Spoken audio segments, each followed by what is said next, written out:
Hello guys, good morning. Magandang umaga Abu Dhabi.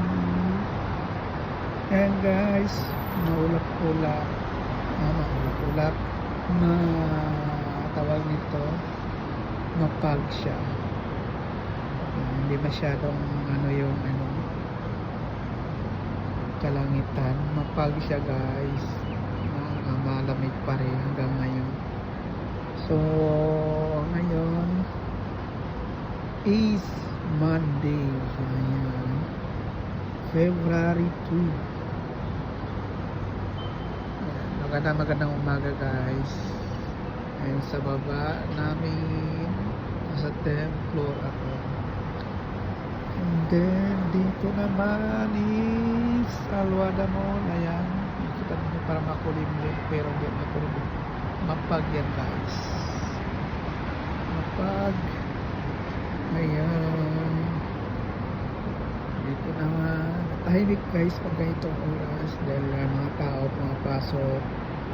And then alas 9 pa lang ng umaga, kakauwi ko lang din pa yung trabaho. Ayan. Naglaba ako. Ayan, labahan ko, inaantay ko lang sana matatapos na. So dito naman is nagpa-init-init ako konti kasi medyo mainit na nga. And then nakikita ninyo mga white bahay guys. Ayan, yan tinatawag dito na bila. Actually yung mga bila na yan is hindi totally mga local ang nakatira dyan guys. Mas mga iba-ibang mga lahi din. Yan po ang bila dito. May nangungupahan din dyan, mga iba-ibang lahi lang din. May mga Pilipina din, gano'n. Kasi gusto nila bila o yung malawak. Ayan. Dito naman sa mga building na ganito isa kumbaga parang sa partition. Kasi medyo mahal pag hindi sa partition ng 10k dirham ang upa. Pagkakaalam ko lang 10 dirham, 10,000 dirham. Pero pag hati-hatiin tapos gawa ng partition, makakatipid. Kumbaga parang siya, parang nakakasave. Kaya ang ginagawa dito ang mga iba naggagawa ng partition para makakakonsumo sila ng malaki-laki.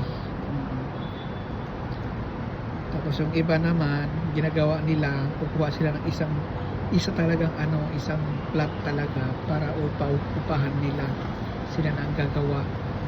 Kasi may ganun sa sila, ganun kat di na sila magtatrabaho, at least mayroon silang pero inuupahan lang din nila yung yung kumbaga yung talaga yung isang plot.